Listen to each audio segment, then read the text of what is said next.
Good afternoon, good evening, good morning, wherever you are across the continents and around the world, wherever you are logging in. We are so glad that you could be with us tonight for this edition of Stories and Myths. I am your host, Craig von Buseck. Unfortunately, my co-host, John C. Farrell, was not able to make it again tonight. He has a lot of things happening here in the summertime with his children and with different things that he's involved in. So he said to say hello to everyone and to let you know that he will be here next week. That is his promise. So we look forward to the return of John C. Farrell. But wanted to welcome each one of you and so glad that you could be here. Stories and Myths is a program that looks at the stories of history that are stories of interest, stories of intrigue, stories that might make you angry or frustrated or might inspire you. But we look at different stories throughout history. And then we also try to debunk the myths that are out there. So we invite you to join us on a weekly basis. For this, we gather every Thursday on at 7 p.m. Eastern Time in the United States. And we are so happy that you could be with us. So tonight, I wanted to talk a little bit from my book, Victor, The Final Battle of Ulysses S. Grant, about the relationship between U.S. Grant and Mark Twain. So let's begin at the very beginning, as Julie Andrews said in The Sound of Music, which is actually during the Civil War. So Ulysses S. Grant was promoted to colonel of the U.S. Volunteers, the federal volunteers, at the beginning of the war, and he was ordered to lead his troops against Confederate guerrillas that were gathered in the woods in Missouri, and they were going in and making these attacks, and then they were retreating back into the woods. And so Grant was ordered to go and deal with this problem. Well, one Samuel Clemens from Missouri was a part of this guerrilla group. And so Grant was ordered to attack the very group that Mark Twain, later Samuel Clemens, would take on the pen name of Mark Twain. And so Grant was going up against Mark Twain in battle during the Civil War. They came very close to confronting each other in battle across that deadly field of fire. But what happened is that the Confederates got word that Grant and his regiment were on their way, and they didn't feel that they could win against the Federal regiment. And so these Confederate guerrillas escaped into the woods. But Grant didn't know that. And so in his memoirs, Grant speaks of this encounter, not knowing that, that it was Twain that he was possibly up against. Hello to Gary. It's a pleasure to have you with us, sir. So glad to see you. And so Grant was leading his troops. He knew that the Confederate guerrillas were in a valley on the other side of this ridge. And in his memoirs, he speaks of leading his troops up this hill. And it was the first time that Grant had ever led troops as an officer. He had always been a quartermaster, or he was in the infantry in Mexico and in California and on the West Coast. But now, for the first time, Grant was going to lead his troops into battle, and he was terrified. And he shares this quite candidly in his personal memoirs. And so he was going up this hill, and he says in the memoirs that the further they got towards the crest of the hill, the more that his heart rose up into his throat. And he was very frightened of what he was going to find on the other side.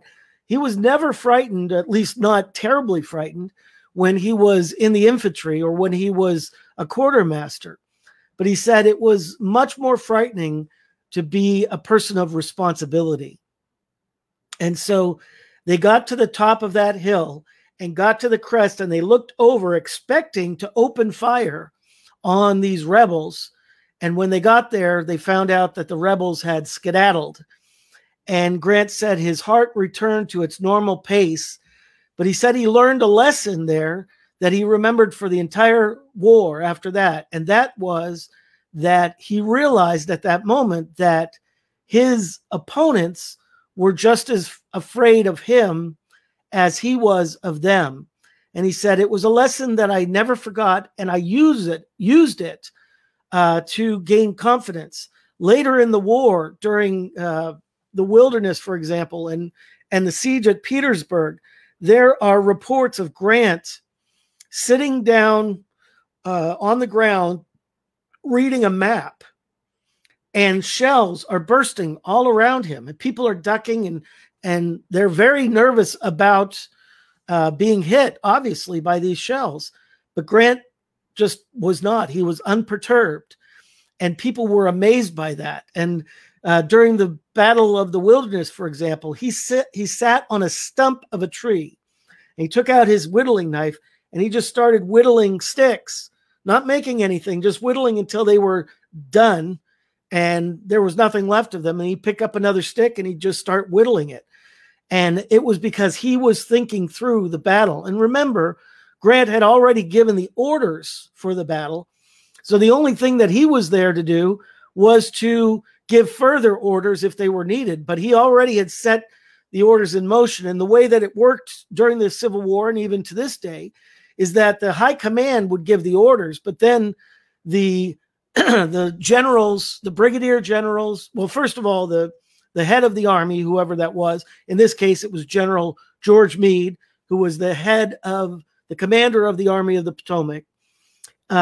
He would then give orders to his division commanders. And then the division commanders would give orders to the brigadier generals. And the brigadier generals would then give orders to the regimental colonels. And then the colonels would give orders to their sergeants, and on down the chain of command. So this is how it was. It was Grant, who was the head of all the armies. And then it was whoever the head of the different main army was. So in this case, it was the Army of the Potomac. Down in the South, General Sherman was the commander of the Army of the Tennessee, or the Army of the West. Actually, the Army of the Tennessee had been gathered into the Army of the West, as they called it. And so then there were other generals that were over other armies as well. And then it would go down to the division. So it was head of the army, then the commander of this particular army, then the division general, and they were usually a major general. And then under the division, there were several brigades. And then under each brigade, there were several regiments. And so a commander over a brigade was usually a brigadier, which is from the word brigade, a brigadier general, a one-star general. And then under that general were colonels that were over the different regiments. And then there were sergeants that were over the different companies, and so on, and then down to your typical private. So in the Wilderness, Grant was sitting there very calmly, whittling away as shells are falling all around him. At one point, a very nervous general, not identified, but a very nervous general came up and said, General, these shells are getting far too close. Wouldn't it be prudent to pull back to the next knoll? And Grant, in very Grantian style, this really gives you a picture of the man. He said, I think it would be better for us to bring up guns and move the enemy back away from our position. And so the general saluted, and they brought up the guns, and they shot them into the woods, and the enemy retreated back. So that was the first encounter in Missouri between Ulysses S. Grant and Samuel Clemens. Fast forward now, the war is over. Clemens, by the way, Clemens left maybe even before this happened. He was only in the army for 3 weeks. And he said that army life did not agree with him. And so he basically went AWOL. And if you know anything about army life, you can be shot and killed for going AWOL during a war. And so he risked his life, but he went out west to Nevada and California. And that was where Samuel Clemens got his first jobs as a reporter. Not long after the Civil War, he started moving up the ladder with different newspapers. And he got a job with a newspaper where they had a travel section. A lot of newspapers and magazines, even today, have a travel section. And he was able to convince his editor to allow him to get on board a steamer that was this luxury cruise line. It was the cruises of the 19th century. And this paddle wheel steamer, it's hard to even imagine, but they went all the way across the Atlantic, leaving New York City. And then they did a tour of the entire basin of the Mediterranean Sea. And everywhere they went, Twain would write a newspaper column, and he would wire it back to America, where his publisher gleefully posted it, and people loved that. That was something that happened a lot in newspapers, were these things that they would call a series. And so you'd get these little snippets, and that was a way for the newspapers to kind of encourage people to come back to learn more. And so when he got home, after it had run its course, Twain went ahead and he put all of these different pieces together, and they became the wonderful book that I highly recommend called Innocents Abroad. And if you want to get a glimpse of what Europe and the Middle East and North Africa was like in the mid-19th century, around 1868, I believe, I encourage you to read Mark Twain's book, Innocents Abroad. And, it's Twain. And so you get just this delightful look at life. He just had an amazing way to observe life. He was a little bit cynical, but he was also, he had this wry humor that is quite delightful to read. So that was a success, which then set him up for other books being a success. But then his mega success, which really established him as basically a beacon of light during the 19th century literary movement in America, was Tom Sawyer. And one of the things that Tom Sawyer did for literature, especially with regard to fiction, was that it gave literature for the first time an American voice. And there were other people who wrote in more of an American dialect and with much of the slang, the colloquialisms, the jargon, and so forth that was, purely American. And it was the first time that the world really got to hear what the English language had evolved or devolved, as depending on your point of view, in the American West and in the wilderness and among frontiersmen. Because as many people know, if you've read Tom Sawyer, if you've read Huckleberry Finn, he wrote in that dialect. And some people didn't understand. Some people criticized it. Some people thought it was racist. Even to this day, there are people who think that Tom Sawyer and Huckleberry Finn is racist. But Twain's point of view was that it was not racist, that it was lifting up a mirror to show that America had racism in its soul, and that this is what was going on in the real world. And so for those who look at it as racist now, they need to realize that Twain grappled with that question, because like Grant, and especially like his wife, Julia, who owned slaves and really had to grapple with the loss of the aristocracy of the South, the loss of slavery as a system, and what that meant in terms of racial relations. And Grant also, to a certain degree, although his parents were abolitionists, so he had less of a tendency and was much more democratic in his views. But he did for a time own a slave that was given to him by his father-in-law. And so there was a growing out of that mentality and embracing Lincoln's viewpoint of not only abolition, but racial reconciliation and true equality among all people. All people who are created by God have been created equal according to the Declaration of Independence. And so if that is to be true, that these are men and women, mankind, that are created by a God who has then given to them these rights, amongst them the pursuit of life, liberty, and happiness. And so if they are men, if they are women, if they were created by God, then the Declaration of American Independence stated at its foundation, we are pulling away from Great Britain, declaring that all are created equal, which is why the Gettysburg Address is so important. I used to wonder, why do people think the Gettysburg Address is so important? I don't understand. This is why. Because Lincoln said that what these men did here, those who died, hallowed this ground. Lincoln said, we can't, it's beyond our power to hallow this ground.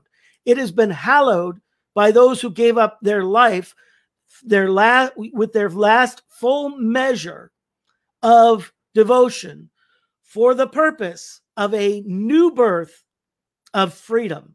He said that the founding fathers had started this out 77 years ago.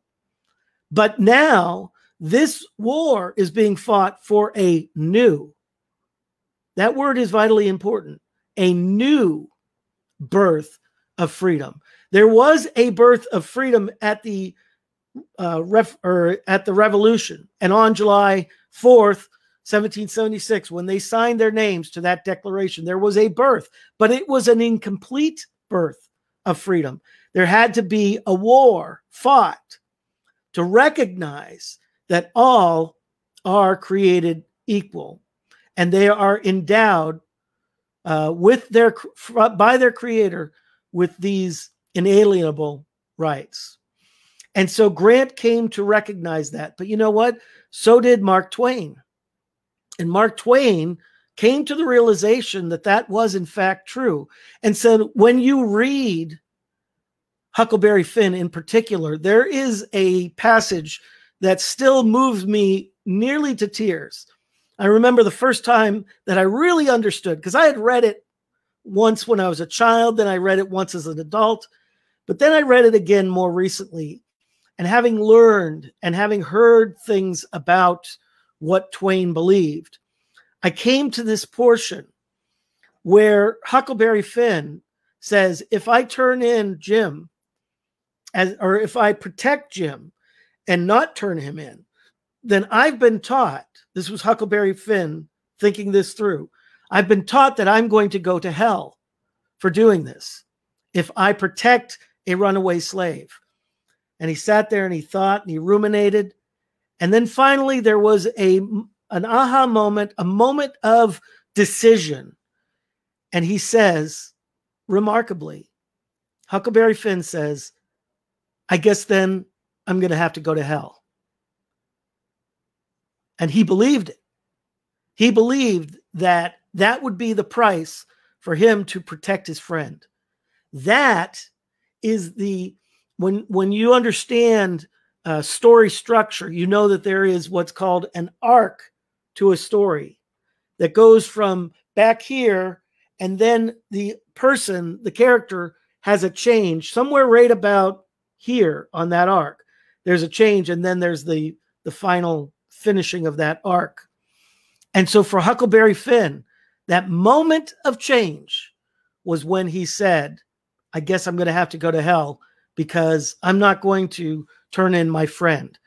Because he came to believe that he was not just cattle. He was not anything other than a real person.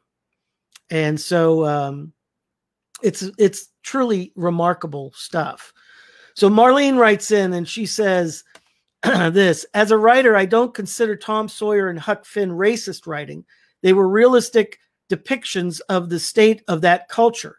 The culture was racist, so how else could a word artist paint it? Writing fiction attempts to tell made-up stories in a realistic way. That is what Twain did. I absolutely agree with you, Marlene, and I think it's another one of the great examples of how a writer can make an impact on a culture. So Charles Dickens is the same type of writer who was able to lift a mirror up to show. So when you see Oliver Twist, or when you see Great Expectations, or read, the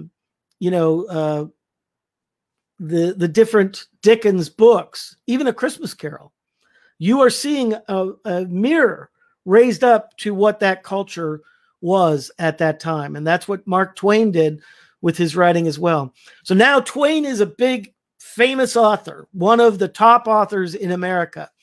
And now Ulysses S. Grant has been elected president of the United States. And so the president usually gets to meet most of the famous people in the country. And so a mutual friend decided to introduce in the White House, in the president's office. It wasn't yet the Oval Office, that would come later.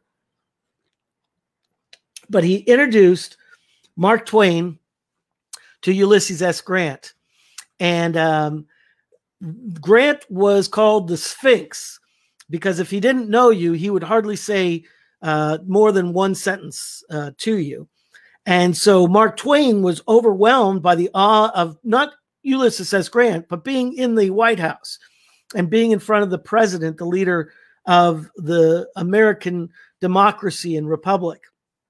And so they stood there for quite some time in complete silence. And then finally, Twain said, "Well, Mr. President, I'm not embarrassed. Are you?" And that broke the ice, and Grant laughed uproariously, and they talked a little bit, and then Mark Twain left. And so they would see each other now and again here and there over the years. But then after Grant left the White House, he went on his 2-year world tour where he was a diplomat for the United States, meeting with heads of state all around the world. And then he was being asked to come back and run for a 3rd term. And his political handlers were telling him that it was in the bag, that he would win. And so he came back to the United States. He wasn't really all that enthusiastic about it, but his wife, Julia, she loved being the hostess of the White House, the first lady. And she was like, "Yes, you need to run. We need to get back there." She really missed her time as first lady. And so Grant said, "All right, I don't have a job. I'll go back." Rather unenthusiastic. And so there was a large political rally in Chicago. And it was most of the people were from the Grand Army of the Republic, which was the veterans group in the North for the federal Union soldiers. And this thing went on and on and on. And they were, drinking whiskey and smoking cigars. And it went deep into the night. And the final speaker was to be Mark Twain. And he got up there and started kind of joking around. But before he was introduced, he was standing next to Grant, and Grant leaned over to him. Now, remember, this was probably 6 years later after they had met. And Grant said to him, "Well, Mr. Twain, I'm not embarrassed. Are you?" So Grant remembered. He had a sharp mind, and he would remember these kind of things. And so Twain got up, and he gave a speech encouraging Grant to run, and he talked about how little baby Grant years ago in his bassinet would have come to love cigars so much that he probably really loved sucking on his big toe. And everybody thought that was hysterical. And they laughed, and Grant laughed the hardest of everyone. And so that really restored their relationship and got it to a new place where they truly became friends, and they became drinking buddies and smoking buddies. And so Mark Twain had started a publishing company called Charles Webster and Company, which was named after his niece's husband, who was running the daily operations. And Twain did that so that people didn't know that it was his company. He wanted to have a little anonymity in running this thing, but his friends knew about it. And so Twain would come over to you know, he lived in Hartford, Connecticut, but he would take the train down to New York City in the morning to go to his offices at Union Square. And I had a little bit of a treat a couple of years ago. I was promoting this book right here, which is I Am Cyrus. It's hard to do it because everything's backwards. I Am Cyrus, Harry S. Truman, and the Rebirth of Israel. And I was in New York City at the Trinity Broadcasting Network to be on a program, the Eric Metaxas program there at TBN. And I walked into this, you know, everything in New York, most things are very old. Most of the buildings are very old there. And unless they've been torn down and put a skyscraper in its place. But in this part, it was right around the corner from Union Square, very close to Union Square. And so I was in their studios, and they said, this used to be a ballroom. They would have dances in this building. And we know for certain that Mark Twain was in this room and enjoyed the time that he had in this building. So it was really fun to be in a building that Mark Twain was in, and his offices were right around the corner from there on Union Square. And so he would take a break from his duties at his offices, and he would go down over to East 66th Street, which was the home of Ulysses S. Grant in Manhattan. And they would have a cigar together. This was, of course, before Grant was diagnosed with the throat cancer. And maybe they'd have a little bit of brandy or something. Although, no, I take that back, because by this time, Grant was abstinent. But they would have a cigar together, that's for sure. And they would tell stories, and they enjoyed each other's company. And one day, Twain broached the subject with Ulysses S. Grant about his memoirs. And he said, General Grant, so many others of the major generals have written their memoirs, like Longstreet down in the South, and Sheridan and Sherman. All these people have written their memoirs, and the public absolutely loves it. We're waiting, sir. When will you write your memoirs? And would you write them for my company, Charles Webster and Company? Well, at this point, Grant had signed on with his son's investment firm, which was called Grant and Ward. And if you know anything about this book, the central story of this book is that Ferdinand Ward, the business partner, was running a giant Ponzi scheme. And he had duped Ulysses and his son, Buck, who were the partners in the firm. And they didn't know it, but he was robbing Peter to pay Paul. And after 2 years, the whole thing collapsed and they were bankrupt. And it was a huge scandal. And Ulysses and Buck Grant both thought that they might be going to prison for it. But after the federal government did an investigation, they realized that the Grants were just as deceived as all of the other investors, all of whom lost everything. Everyone who invested in Grant and Ward lost everything. And it was hundreds of soldiers who were investing in Sam Grant and his new investment firm, many of his friends, many of his colleagues from his time as general, his colleagues from his time as president. And it was terribly embarrassing. But then not long after that, Grant started writing articles for what was called Century Magazine, which would be kind of like Life magazine or The Atlantic today, something with these different long articles. Because remember, this is pre-radio, pre-TV, and so people love to read, and they were willing to read longer pieces than what they are today in many cases. And so Grant was writing his memories of 4 different battles. And he started out with the Battle of Shiloh. And in the midst of all of that, they were at their summer cottage in Long Branch, New Jersey. And he loved peaches. That was one of his favorite foods. And so his wife, Julia, offered him this bowl of peaches. And he took one, and he took a bite, and he cried out in terrible pain. And he said, I think there was an insect that stung me from inside that peach. And he kept drinking water and swishing it around in his throat, and it was just terribly painful. Well, that pain never really went away, and weeks went by, and finally Julia was getting very concerned, and she convinced him to see their neighbor's doctor who just happened to be visiting. And the doctor looked down his throat and said, yeah, this looks suspicious. You need to go see your doctor right away. Sadly, Grant's doctor was in Europe, and Grant didn't want to see anyone but his doctor. So that was in July, and he never saw his doctor until October when he came back. And his doctor sent him immediately to a throat specialist. The throat specialist Grant knew from the Army. And so this was Dr. John Hancock Douglas. Dr. Douglas took one look down Grant's throat, and he knew right away it was cancer. So now Grant has lost everything, and now he's dying of very painful throat cancer. And he's worried. He's worried about his wife. He's worried about his sons. His sons were not able to get work because everybody looked at them suspiciously and thought, and they looked at them as damaged goods, especially Buck. Now, Fred could have gone back into the Army, but Fred was wanting to help his father get back on his feet. And so Fred was serving as Ulysses' editor, along with one of General Grant's former staff members, Adam Boudreaux, who was a journalist as well.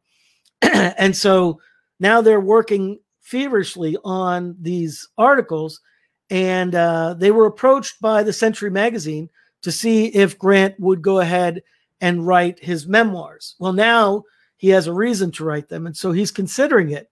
Well, the president of the Century magazine was also publishing articles, snippets, excerpts from Huckleberry Finn.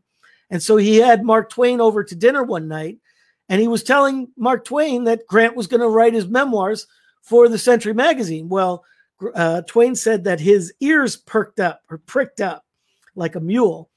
And he went directly the next morning to see his old friend, General Grant. And he said, I understand that you are thinking of writing your memoirs.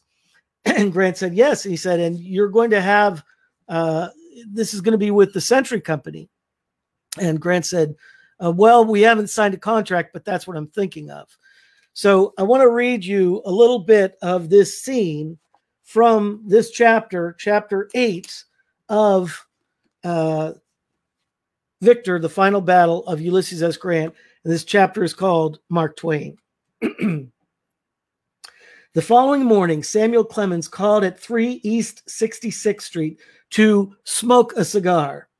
I went straight to General Grant's house next morning and told him what I had heard. He said it was all true.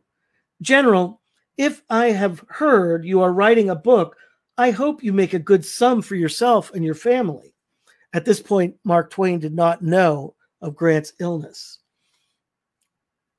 Twain then explained his long, painful experience in bookmaking and publishing.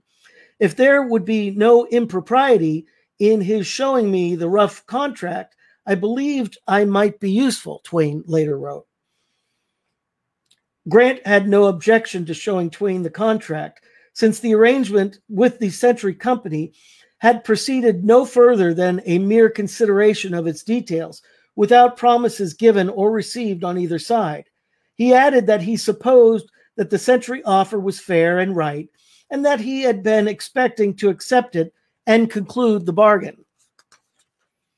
Fred had entered the room during the conversation and agreed to read the proposed terms aloud. When he came to the stipulation that Grant would get 10% of the sales price of each copy sold, Twain stopped him. Strike out the 10% and put 20% in its place. Better still, put 75% of the net returns in its place. Both Ulysses and Fred Grant were dumbfounded by the suggestion, and the general shook his head. The Century Company would never go along with that. General, Twain replied, while the Century people know how to sell magazines, they do not understand that the way to sell a book like yours is by advertising it for sale by subscription, with the readers committing themselves in advance to buying their copies, rather than just printing books and placing them on the shelves of a bookstore. There is not a reputable publisher in America who would not be very glad to pay 20% or even 75% for a book by such a colossus as General Grant.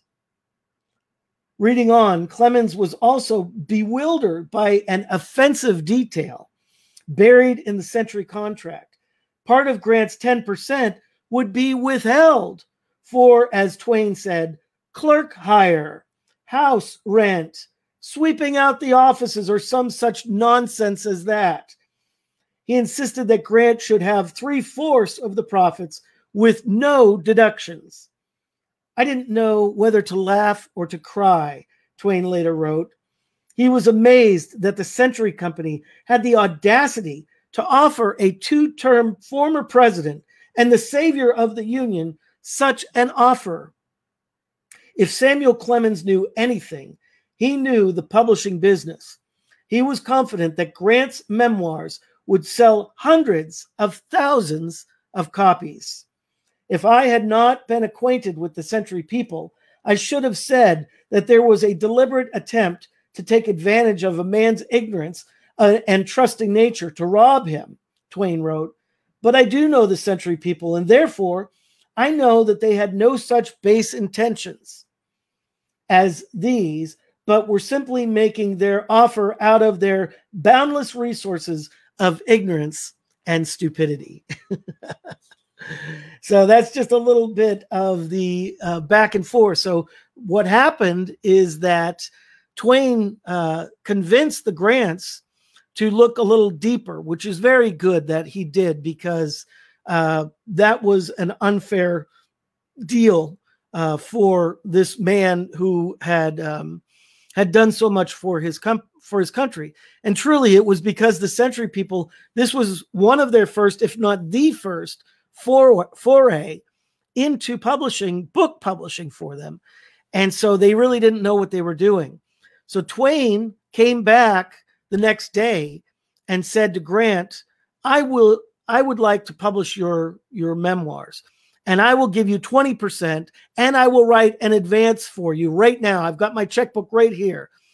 And Grant said, well, I can't do that. The Century people were first. I need to go with the people who came first.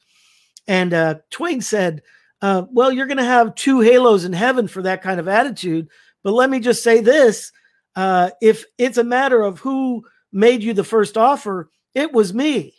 And if you recall, 2 years earlier, Twain had come to the Grant household, and Fred was there at that meeting, and he remembered, and he said, you know, Father, Mr. Twain is right. I was at that meeting, and he did offer to publish your memoirs a long time ago. He was first. And now Grant's in a quandary because he was a man of honor, and he wanted to do the right thing. But he was starting to recognize that perhaps he was not getting as good a deal as he should have gotten. And so they called a friend of theirs who was a newspaper publisher in Philadelphia. And they asked if his lawyer, this newspaper publisher's lawyer, would come and investigate both companies.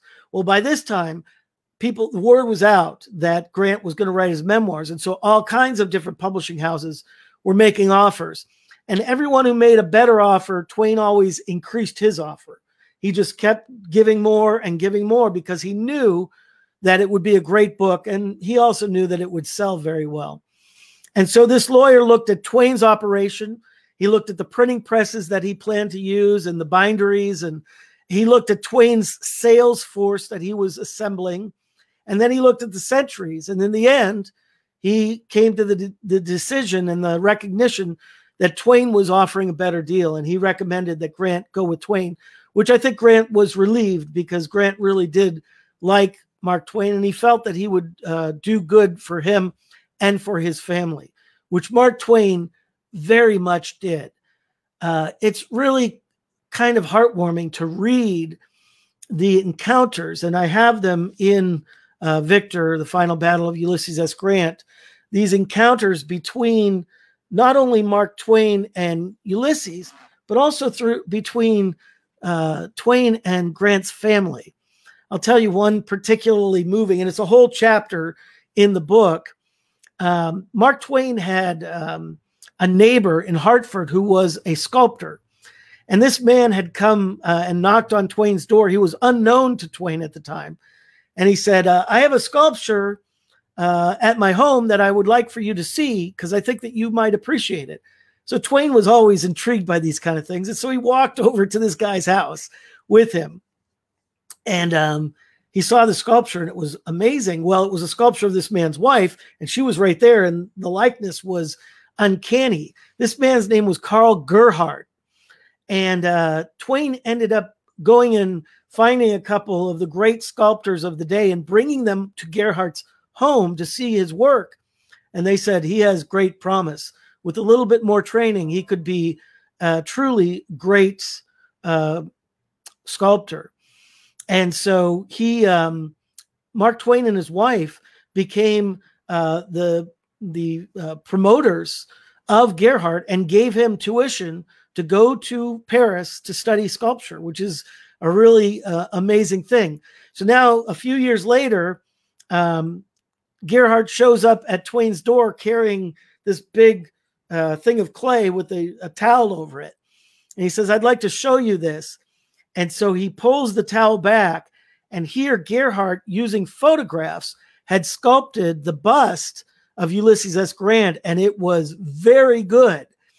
And Twain was amazed by it. And he had said, you know, I had seen a lot of different artistic renderings and sculptures over the years, but this came the closest that I had ever seen to what the real Ulysses Grant really looked like. And so Twain said, you know, the nose is not quite right, the forehead's not quite right, but everything else looks great.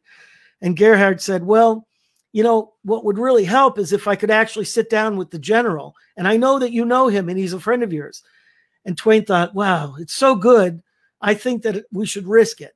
And so they got on a train, Gerhardt carrying this block of wood with this sculpture covered in a towel. And they went from Hartford to New York City and went to the Grant's house on East 66th Street unannounced.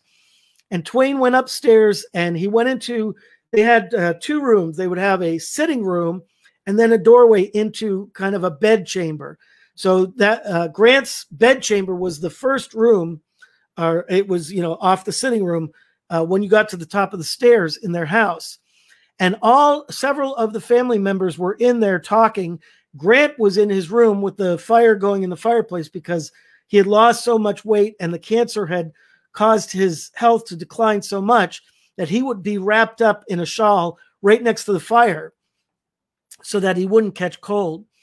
And so Twain's out in the other room and he tells Julia and Ida, which was Fred's wife, and also the wife of Jesse Grant, the youngest son, was there. And he told them about this sculptor.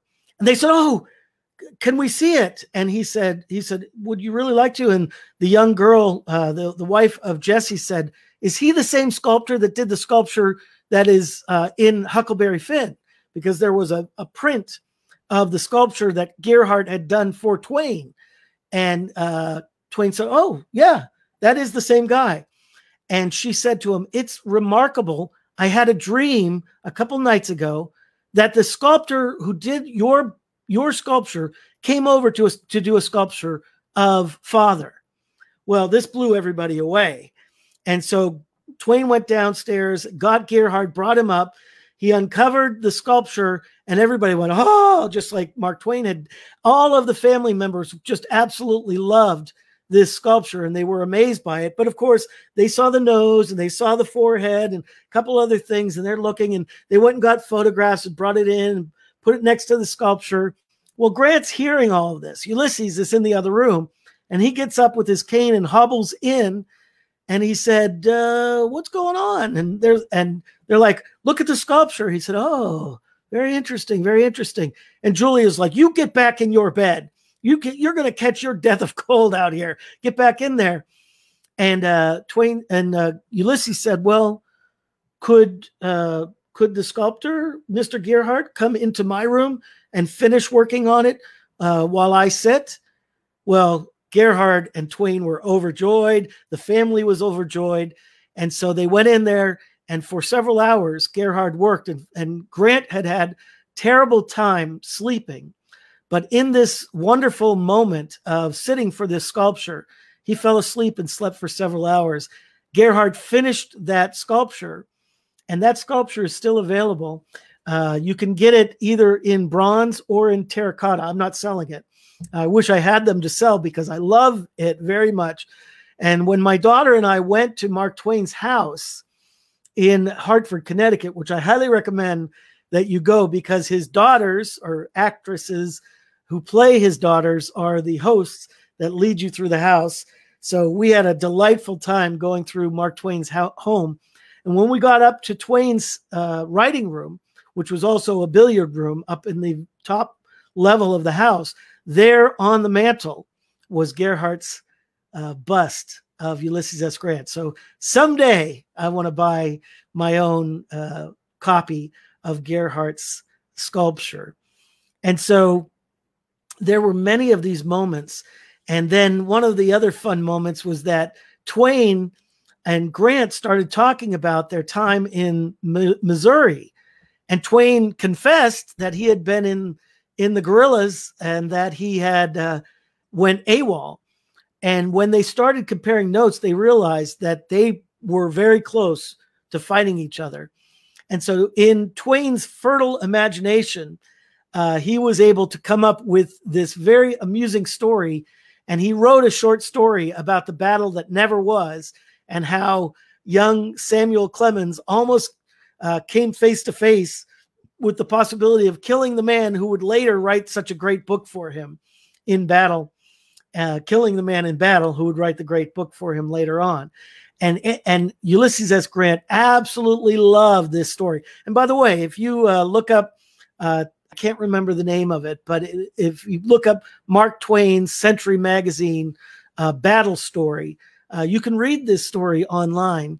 And you know what? I'll go ahead and post it on vonbuseck.com for those who are interested in reading it, because it really is a delightful story. So if you come back tomorrow to vonbuseck.com, you'll see that story.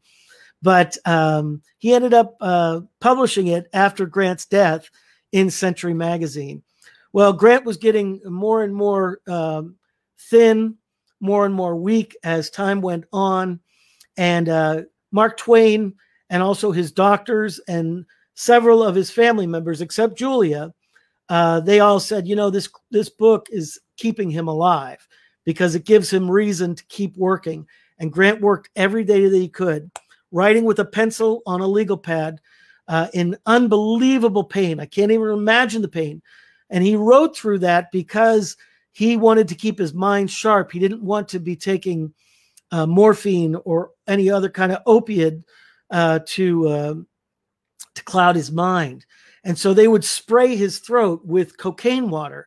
And if you go to Grant Cottage in Saratoga, New York, which is, it was called Drexel Cottage at the time. It was owned by a very wealthy friend of Ulysses S. Grant named Mr. Drexel, who also owned a hotel that was built next to it. And it was up on Mount McGregor, just outside of Saratoga Springs in New York. And it was a much cooler climate. And so the doctors wanted Grant to go there during the summer. And it was on Mount McGregor that Grant finished his memoirs. But if you go to Grant Cottage, which I highly recommend, and Ben Kemp, who is the head of Grant Cottage, wrote the foreword for Victor. And so I really appreciate him. And my daughter and I went on that same trip that we went to see Twain's house. We went up to Saratoga and we went to Grant Cottage. And they have this big jar of water in Grant's bedroom. And at the bottom of the jar is this white sediment. And they said, that is the cocaine water. It's still there. They had sealed it so it hadn't evaporated. It's still in this container. And it was remarkable to see. So they would spray Grant's throat with this, and that was the only analgesic that he took. So he wrote through tremendous pain. But just as he was finishing up, there were some things that he needed to do. And so he invited Mark Twain to come back up for a visit at Mount McGregor. And my friend Julie Pierce writes in, I have always been a fan of Mark Twain. Well, I have always been a fan of his as well, Julie. But as I was studying this, I realized that he was a special person, a very compassionate person, and a great supporter of Ulysses S. Grant. He was a huge supporter and a very good friend. And so he met with them that one last time, and they went through and they worked out all the different details that needed to be worked out to help get Grant to the point where he finished the book. And then as he was saying goodbye, Twain was very sad because he had a very strong suspicion that this would be the last time that he ever saw his friend Ulysses alive. And it was. After Twain left, it was only a couple more days, and Grant was working with his stenographer, a man named Noble Dawson. And Grant was doing just some final things, and he put the pencil down, and he had this very satisfied smile. And he said, well, Mr. Dawson, the book is done. And so he relaxed for a day, and then he said to his doctor, you know, there's a beautiful overlook that you could see part of Saratoga, and you could see the Saratoga battlefield from the Revolutionary War, where the British surrendered to the American army. And you could see the Catskills, and you could see the Adirondacks, and it's a beautiful. My daughter and I went to this overlook, and you could see for miles and miles. And Grant said, "Could we go down there one last time?" And the doctor took his temperature and his pulse and said, "I think you're strong enough." So they put him in this wheelchair that was called a Bath chair, not because they took baths in it, but because it was invented in Bath, England, as a chair for elderly people and people who were sick to be pushed around so they could see the sights. And so they pushed Grant down this mile-long path, and it was the doctor and Fred and Grant's, assistant, Terrell, and Harrison Terrell was his name, his valet. And then a man who was a Union veteran named Sam Willett, who had been guarding the Grant cottage so that nobody would disturb the general, which was a wonderful thing because Willett had been in the army, and he knew Grant from then. He was a private, and now he was an old man because he had gone into the army at the age of 42 or something like that. So now he's in his 60s, and he's guarding Grant on Mount McGregor, which is just another delightful part of the book, Victor. But as they're getting closer and closer to the overlook, Grant was starting to wheeze and cough, and his color was changing. And it was very apparent that this trip was ill-advised. And the doctor was kicking himself, saying, I should have never done this. And so he just said, everybody catch their breath, and then let's go back. And so Grant couldn't even really enjoy that last view. And so they pushed him back to the house, and Grant laid down. And a little bit later, for the first time in months, he laid down on his back, because before this, he was not able to sleep laying on his back because he would choke because of cancer. But now he was giving up, not because of his will, just his body was running out.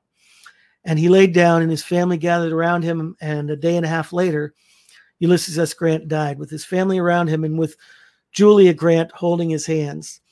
And so only a few days later, they had his funeral in New York City, in Manhattan. Still to this day, that funeral is the largest funeral in the history of the United States. 1.5 million people crowded into Manhattan. They had trains that had more than one, sometimes three engines on the front, because there were so many cars to move so many people onto the island. There were boats that were coming across the rivers, and people were gathered on the sidewalks, gathered on the stoops of people's homes. Some of them climbed up onto trees and electrical poles. Some were seated on the rooftops as the coffin went up through Manhattan to a temporary tomb in Riverside Park, which is near the Washington Bridge. And for those who have seen the new movie In the Heights, Grant's tomb is right there near Washington Heights. And on the way, they went past a couple of very significant people who were watching from in the windows. One of them was Mark Twain, and he looked down from his offices in Union Square as the catafalque and the hearse or the coffin went by. And he turned to Charles Webster, his niece's husband, and he said, Grant was a truly great man and superlatively good. That's a really amazing statement, especially for a man who was rather cynical and had sometimes a jaundiced view, because he saw that there were many people who were not good like Grant.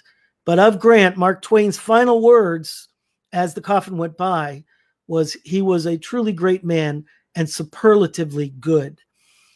Now, only a couple blocks away in another window was Ferdinand Ward, the man who had swindled Ulysses and Buck Grant, who had lost all of the money of all of the Grants so that all of them were penniless.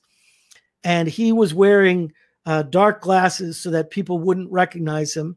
He had bribed the guard at the jail, the Ludlow prison, where he was awaiting his trial.